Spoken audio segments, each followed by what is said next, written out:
श्री नरेंद्र सिंह जी तोमर और ग्वालियर जिले के अध्यक्ष भाई वेद प्रकाश जी शर्मा जी से प्रार्थना करूंगा कि ग्वालियर की जनता जनार्दन की ओर से, मध्य प्रदेश की ओर से माननीय मोदी जी का स्वागत करें।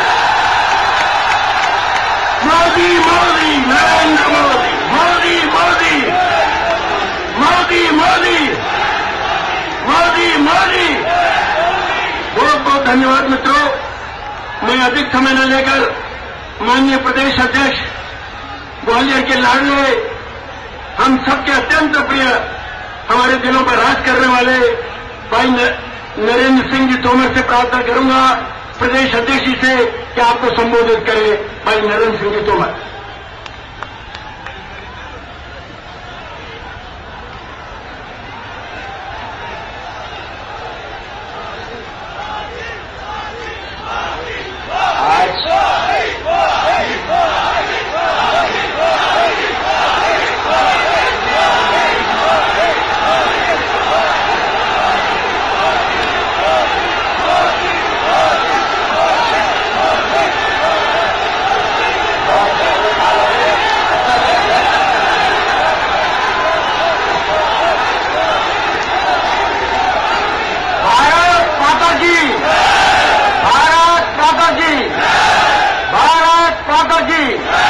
भारतीय जनता पार्टी जिंदाबाद, नरेंद्र मोदी जिंदाबाद, नरेंद्र मोदी जिंदाबाद, शिवराज सिंह चौहान जिंदाबाद, भारत माता की। आज ग्वालियर में इस ऐतिहासिक सभा में हम सबके मध्य विराजमान, हम सबके प्रिय नेता और इस देश के भावी प्रधानमंत्री माननीय श्री नरेंद्र मोदी जी हम सबके मध्य विराजमान हैं। मैं आप सबकी ओर से, भारतीय जनता पार्टी की ओर से माननीय नरेंद्र मोदी जी का इस गाला ऋषि की सभ्य भूमि पर हृदय से स्वागत करता हूं, अभिनंदन करता हूं। आज भारतीय जनता पार्टी की विशाल आम सभा यहां संपन्न हो रही है। इस अवसर पर हमारे जिले के अध्यक्ष भी यहां विराजमान हैं, हमारी महापौर बहन समीक्षा गुप्ता जी यहां विराजमान है, हमारी भारतीय जनता पार्टी की प्रत्याशी श्रीमती माया सिंह जी, श्री जयवान सिंह पवरिया जी भी विराजमान हैं। आज ग्वालियर की इस धरा पर भारतीय जनता पार्टी के प्रत्याशियों को जिताने के लिए आप सब लोगों के बीच में अपील करने के लिए माननीय नरेंद्र मोदी जी हम सब के मध्य पधारे हैं। आज वो दिन में आगरा उत्तर प्रदेश में थे और वहां विशाल जनता के समागम को संबोधित करते हुए आज ग्वालियर की धरती पर पहुंचे हैं। हम सब उन्हें सुनने के लिए लालायित हैं। मैं तो इस अवसर पर माननीय मोदी जी को ही प्रार्थना करूंगा और आप सबको प्रार्थना करूंगा और कोई ध्वनि से माननीय मोदी जी का आह्वान करें। बहुत बहुत धन्यवाद।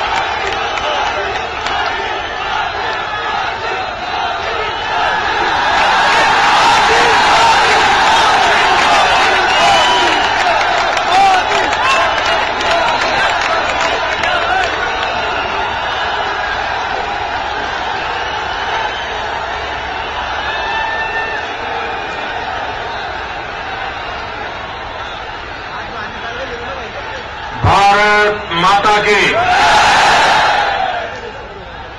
मंच पर विराजमान प्रदेश भाजपा के अध्यक्ष मेरे मित्र श्रीमान नरेंद्र सिंह जी, श्रीमान वेद प्रकाश शर्मा जी, भारतीय जनता पार्टी की हमारी लोकप्रिय प्रत्याशी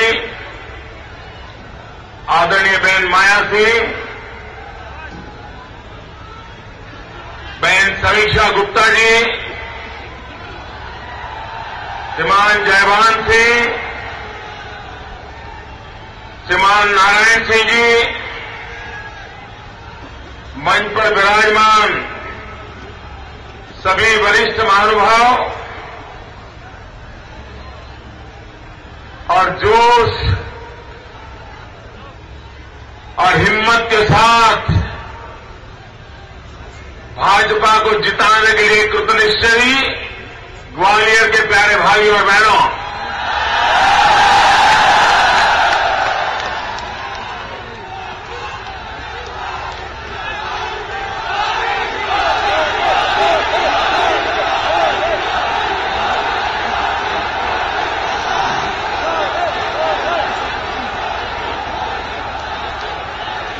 मेरे नौजवान मित्रों,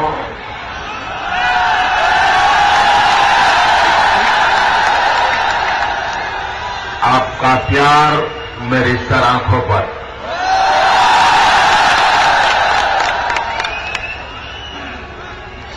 भाइयों बहनों,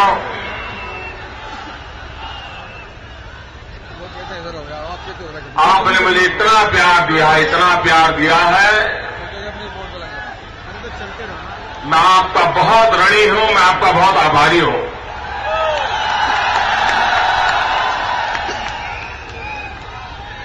भाइयों बहनों, मैं 2 दिन से मध्य प्रदेश में भ्रमण कर रहा हूं।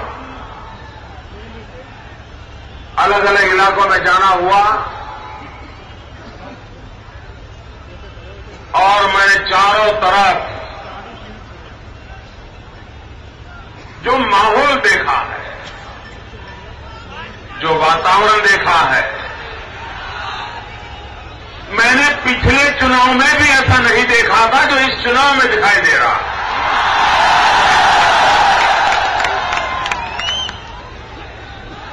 भाजपा की आंधी चल रही है भाइयों, भाजपा की आंधी चल रही है। कांग्रेस पार्टी का बचना मुश्किल है और मध्य प्रदेश ही नहीं, पूरे हिंदुस्तान में बचना मुश्किल है।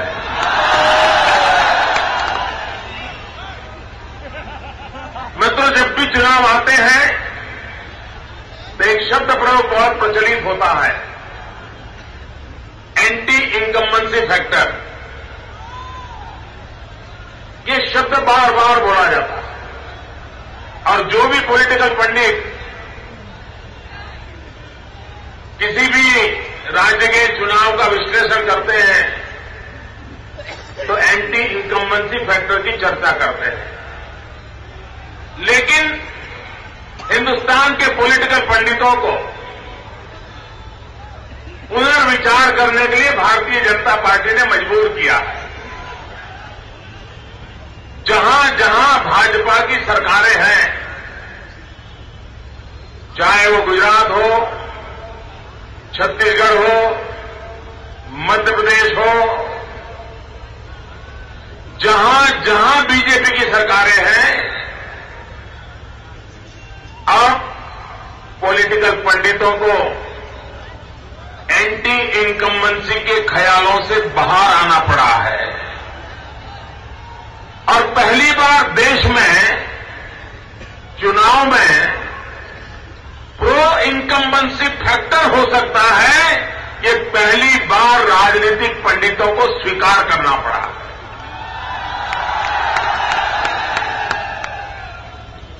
अब तक देश में भाइयों बहनों सरकारें चलती ही नहीं थी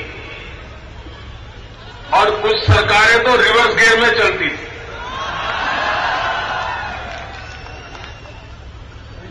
पहली बार भारतीय जनता पार्टी ने सुशासन क्या हो सकता है, सुराज्य क्या हो सकता है, सरकार किसके लिए होनी चाहिए, क्या सरकार अमीरों के लिए होनी चाहिए, सरकार उद्योगकारों के लिए होनी चाहिए, सरकार मानवतावादियों के लिए होनी चाहिए। भाइयों बहनों, सरकार गरीब के लिए होती है और गरीब को सरकार की जरूरत होती है। कोई अमीर बीमार हो जाएगा तो अमेरिका से डॉक्टर बुलाने की उसकी ताकत होती है, गरीब बीमार होगा तो कहां जाएगा? उसको तो सरकारी अस्पताल के सिवाय कोई रास्ता नहीं होता। किसी अमीर को ग्वालियर से दिल्ली जाना है, वो तो अपना जहाज लेकर के, अपनी कार लेकर के चल पड़ेगा। गरीब को यहां से मुरैना जाना होगा तो भी बेचारे को बस का इंतजार करना पड़ेगा।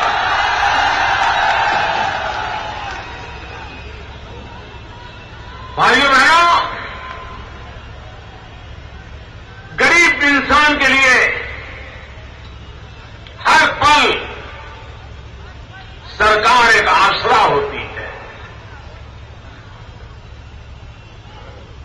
और भाइयों बहनों, मैं शिवराज जी को अभिनंदन देने आया हूं। आज मध्य प्रदेश की सरकार को अभिनंदन देने आया हूं। नरेंद्र सिंह तोमर और उनकी पूरी टीम को अभिनंदन करने आया हूं। तो उन्होंने सरकार गरीबों के लिए चलाई, और वो भी गरीबों को आश्रित बना करके नहीं, गरीबों को अपाहिज बना करके नहीं, गरीबों में आत्मविश्वास भर करके किया, गरीबों को अपने पैर पर खड़े रहने का हौसला बुलंद किया, ताकत दी, अवसर दिया, सुविधाएं दी, और धीरे धीरे करके गरीब अपने पैर पर खड़े होने लगे। आज मध्य प्रदेश में एक ऐसा वर्ग उभर रहा है जो कल तक गरीबी से जी रहा था, झुग्गी झोंपड़ी की जिंदगी काट रहा था। अब धीरे धीरे वो अच्छे घर में रहने के लिए गया है, बच्चों की अच्छी पढ़ाई करना चाहता है, बेटों को सम्मान से शिक्षित होकर के अच्छी नौकरी मिले उसकी तलाश कर रहा है। भाइयों बहनों, जागरूक सरकार वो होती है जो सामाजिक परिवर्तन होते हैं उसको देख करके उसके अनुकूल विकास की योजना बनाती है। और शिवराज जी ने उस दिशा में बहुत काम किया है। और मैंने तो शिवराज जी को देखा है। जब हमारी मुख्यमंत्रियों की मीटिंग हुआ करती है, प्रधानमंत्री होते हैं वहां, लोग इंतजार करते हैं मीटिंग में कि शिवराज जी कब बोलेंगे, इंतजार करते हैं। और जब शिवराज जी धारा प्रवाह मध्य प्रदेश के विकास की गाथा सुनाते हैं, गरीब के कल्याण की बात करते हैं, विकास की योजनाओं की रूपरेखा रखते हैं, केंद्र सरकार से हो रही परेशानियां बताते हैं, सारे गृह में सन्नाटा होता है। और मैं देखता था कभी प्रधानमंत्री जी लिख भी लेते थे कि शिवराज जी क्या कह रहे हैं।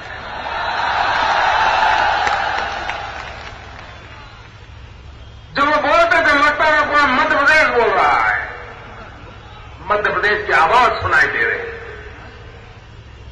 यहां के हर नागरिक के दिल की इच्छा को वो वाचा देते थे। भाइयों बहनों, मध्य प्रदेश, मैं जनता को बधाई देता हूं जिन्होंने ऐसे हीरे को चुन करके अपना नेता बनाया है। बधाई के पात्र हैं आप लोग कि आपने भारतीय जनता पार्टी पर भरोसा किया, शिवराज जी जैसा नेता चुना, और शिवराज जी ने भी अपने आप को आपके लिए लगा दिया। ये बहुत बड़ा काम किया है। भाइयों बहनों, चुनाव किसके लिए? विधायक चुनने के लिए?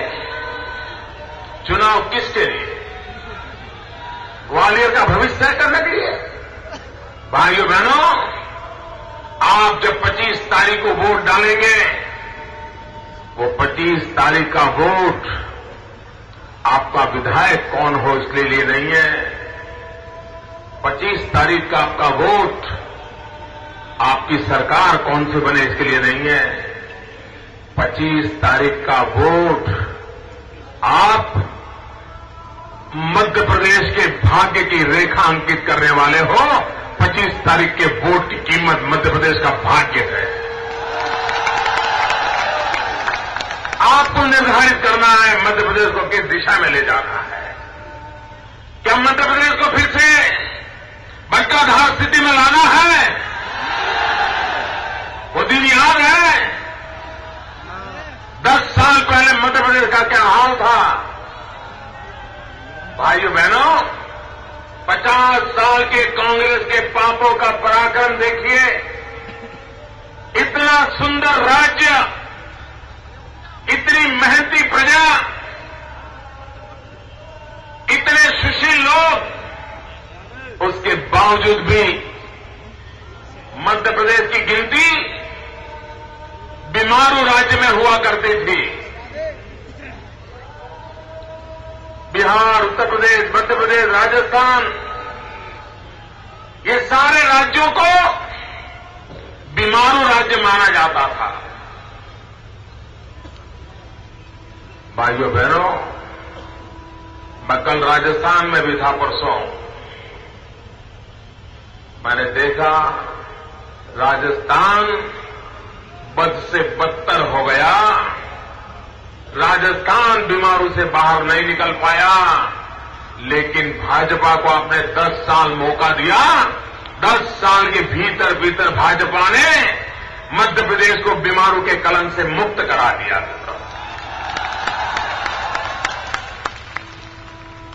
और भाइयों बहनों, शिवराज जी को तो मध्य प्रदेश में भाजपा को बहुत कठिनाइयां झेलनी पड़ी है, क्योंकि यहां 50 साल में कांग्रेस के शासन ने और खास करके आपके वो बड़बोले नेता ने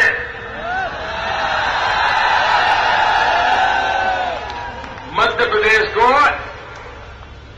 ऐसे गड्ढे में उतार दिया था, हर प्रकार से तबाही कर दी थी मित्रों, हर प्रकार से। ये शिवराज जी और भाजपा की 10 साल की मेहनत है कि मुश्किल से, बड़ी कठिनाइयों से हम मध्य प्रदेश को उस गड्ढे में से बाहर लाए। 10 साल में अभी तो गड्ढे में से बाहर आया है, और आपको इतना अच्छा लगता है। जिस दिन हम भव्य इमारत मध्य प्रदेश के बनाएंगे, तब आपकी खुशी का कितना अंदाज मैं कर सकता हूं।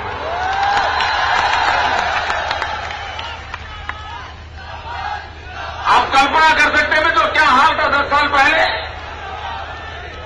यहां एग्रीकल्चर में।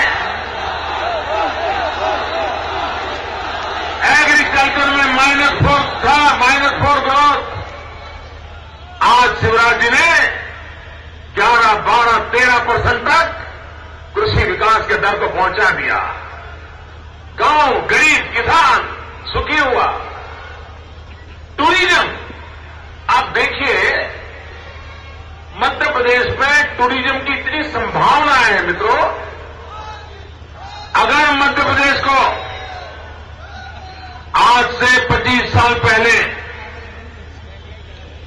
सही नेतृत्व मिला होता, अगर मध्य प्रदेश कांग्रेस के पास न होता, और अगर मध्य प्रदेश भाजपा के पास होता, तो मित्रों मैं विश्वास से कहता हूं, हिंदुस्तान का जो भी प्रवासी आता, टूरिस्ट आता, आगरा जाता, ग्वालियर जरूर आता।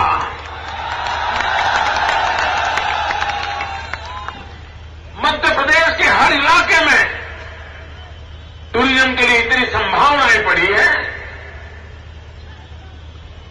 लेकिन न दिल्ली सरकार को परवाह है,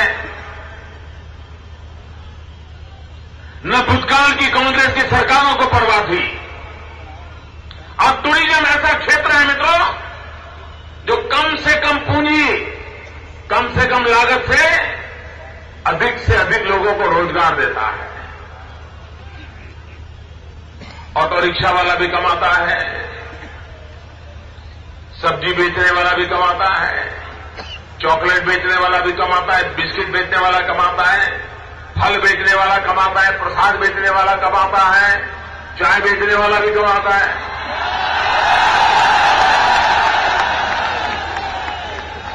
और जब चाय बेचने वाला कमाता है तो मुझे खुशी ज्यादा होती है।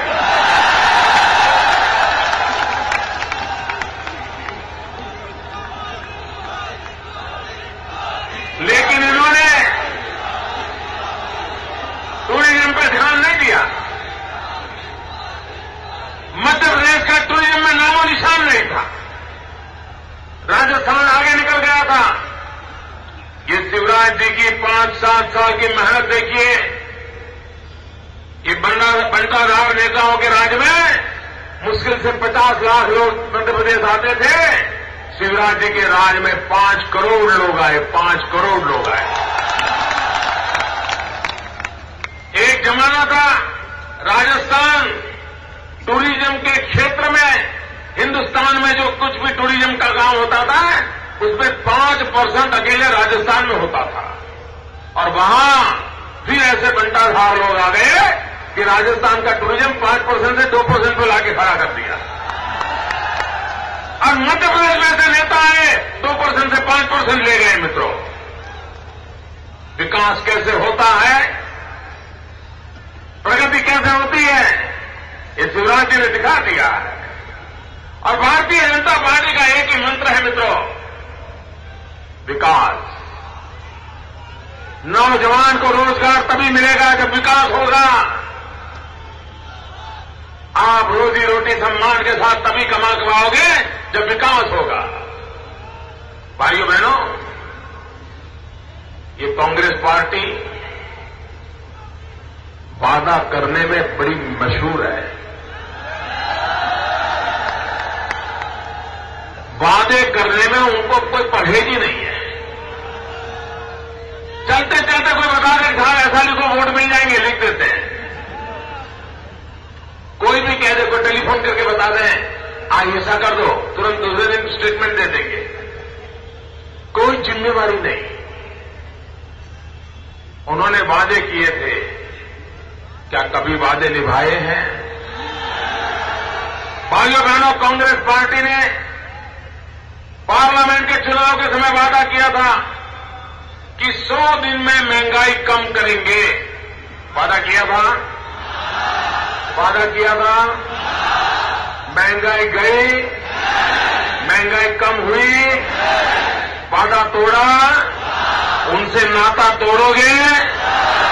भाइयों बहनों, जिन्होंने वादा तोड़ा है उनसे अब नाता तोड़ना चाहिए।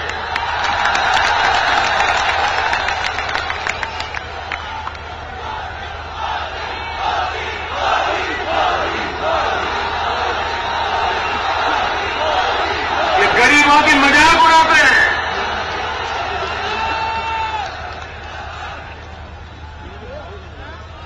गरीब के पेट पे लात मारने वाले लोग हैं ये।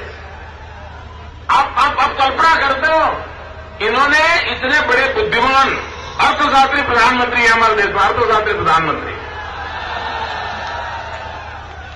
अर्थशास्त्री प्रधानमंत्री ने प्लानिंग कमीशन के वो चेयरमैन है। और प्लानिंग कमीशन क्या कहता है कि 5 लोगों का परिवार हो और अगर पूरे दिवस की उनकी इनकम 26 रुपया है तो वो अमीर है, वो गरीब नहीं है। आपको इस बात पे भरोसा है? क्या 26 रुपये कमाने वाला परिवार अमीर हो सकता है? क्या 26 रुपये में घर चल सकता है एक दिन में? 26 रुपये में 5 लोगों का पेट भर सकता है? ये कहां रहते हैं ये महलों में रहने वाले लोग?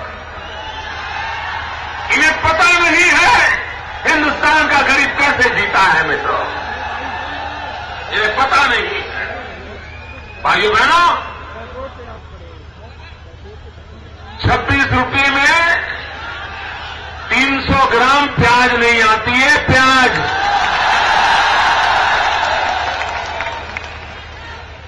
और वो कहते हैं, और उनके एक नेता शहजादे,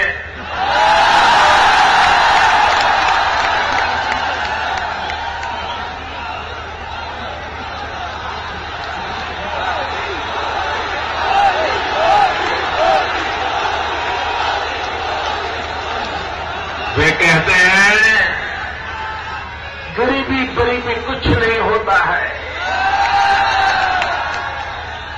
गरीबी सिर्फ मन की अवस्था होता है,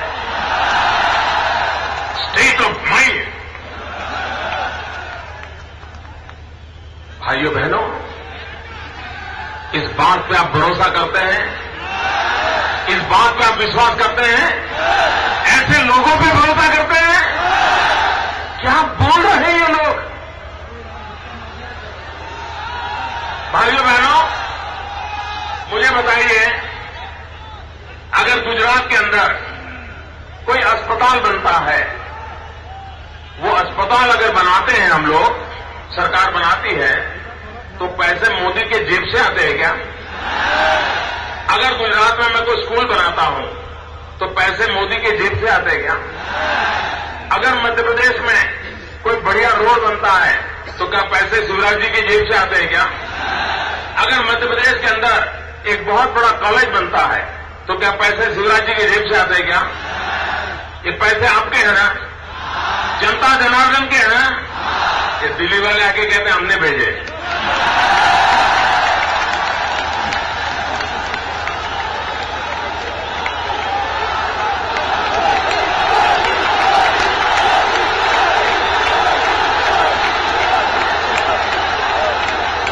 हमें समझ नहीं आ रहा है, ये क्या अपने आप को मानते क्या है? लोकतंत्र है ये तिजोरी, इसमें आने वाला पाई पाई का रुपया पैसा ये देश की गरीब जनता का है, उस पर गरीब जनता का अधिकार है।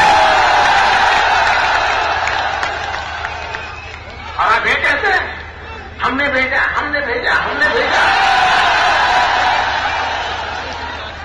भाइयों बहनों, ये पैसों पर न नरेंद्र मोदी का अधिकार है, न शिवराज सिंह का अधिकार है, और न ही दिल्ली के शहंशाहों का अधिकार है। ये पैसे जनता जनार्दन के हैं, और ये पैसे जनता की भलाई के लिए काम में आना चाहिए। भाइयों बहनों, मैं पहले यहां मध्य प्रदेश में काम करता था, संगठन का कार्य देखता था, और यहां मैं इन सब लोगों से सीखता था पार्टी कैसे चलानी। कुछ हवाओं की उंगली पकड़ के चलता था, तो बहुत बार यहां आता था, दौरा करता था। हर बार मुसीबत होती थी, बिजली गई, हर बार। दिन में मीटिंग करो, पंखा नहीं चल रहा, रात में मीटिंग करो, बिजली नहीं है, मां बीमार है, पंखा बंद है, बेटों का एग्जाम है, बिजली नहीं है, बेटे की नई नई शादी हुई है, घर में बहू आई है, टीवी सेट लगा है, सास भी कभी बहू है, सीरियल देख रही है, टीवी नहीं चल रहा, बिजली नहीं थी।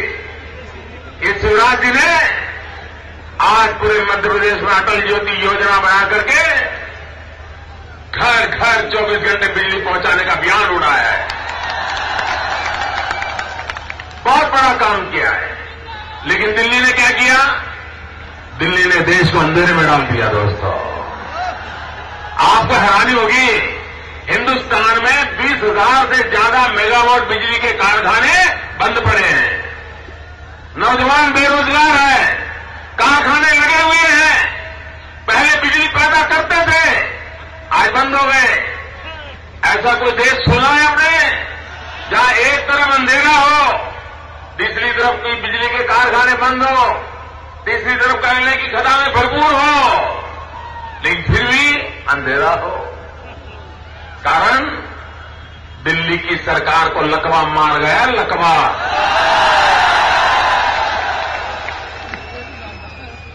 कोई निर्णय नहीं कर रहे, कोई फाइल नहीं चल रही है। और भाइयों बहनों, आप मुझे बताइए, आपके घर में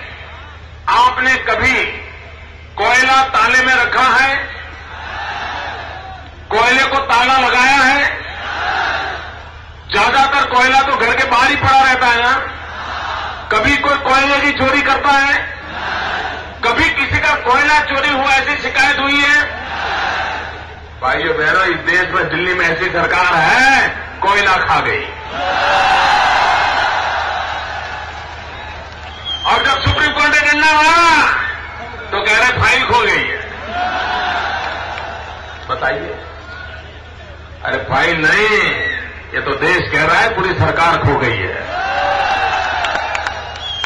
भाइयों बहनों, ऐसी सरकार ये भाषा बोलती है। अभी प्रधानमंत्री जी इन दिनों एक भाषण करते हैं, हर जगह पे बोलते हैं।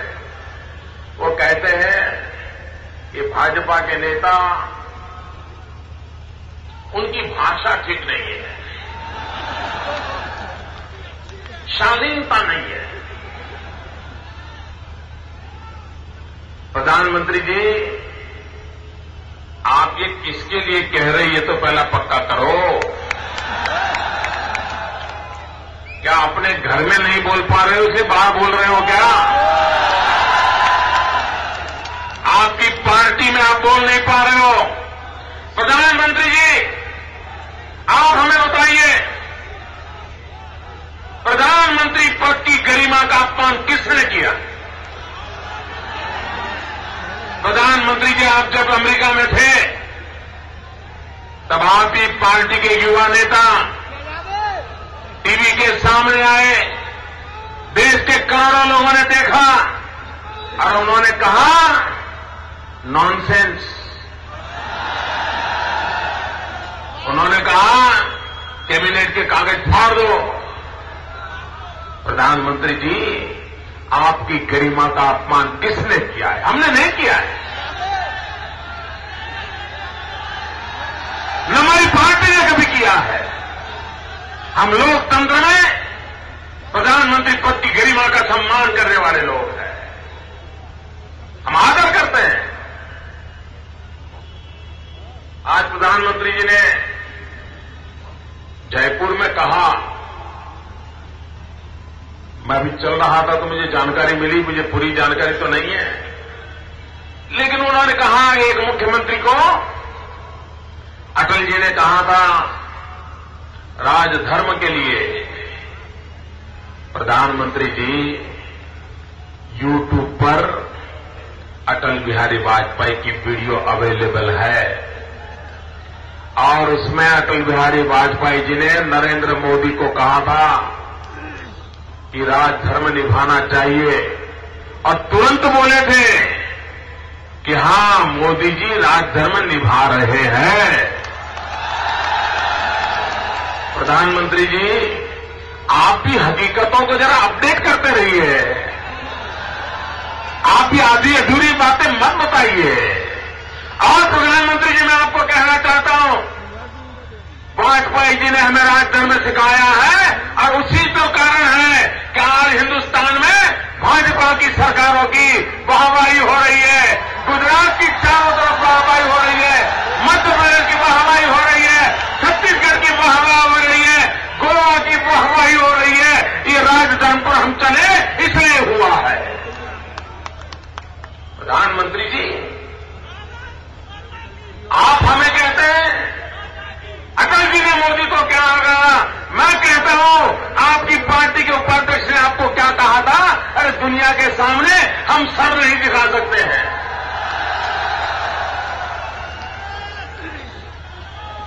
क्या बातें करते हो भाइयों बहनों? ये जो परिवार है ना, हिंदुस्तान में कोई उनको ललकारता नहीं था, एक चाय वाले ने ललकार दिया।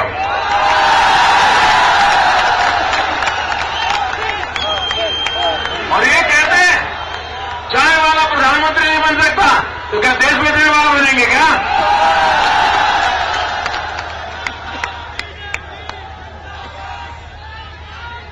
किस प्रकार की राजनीति को ले जा रहे हैं आप लोग? आपकी जिम्मेवारी है। आपकी दिल्ली की सरकार ने मध्य प्रदेश की भलाई के लिए क्या किया, उसका हिसाब दो आकर के। हिसाब देने को तैयार नहीं है। और भाइयों बहनों, मैं आपसे आग्रह कर रहा हूं, अगर गलती से भी मध्य प्रदेश कांग्रेस के हाथ में गया तो पिछले 50 साल में जितना उन्होंने नहीं लूटा उससे ज्यादा लूटेंगे। और ये कांग्रेस को पहचानो, उनकी विशेषताएं। वो पहले आते हैं ना तो हाथ जोड़ते हैं, फिर हाथ मिलाते हैं,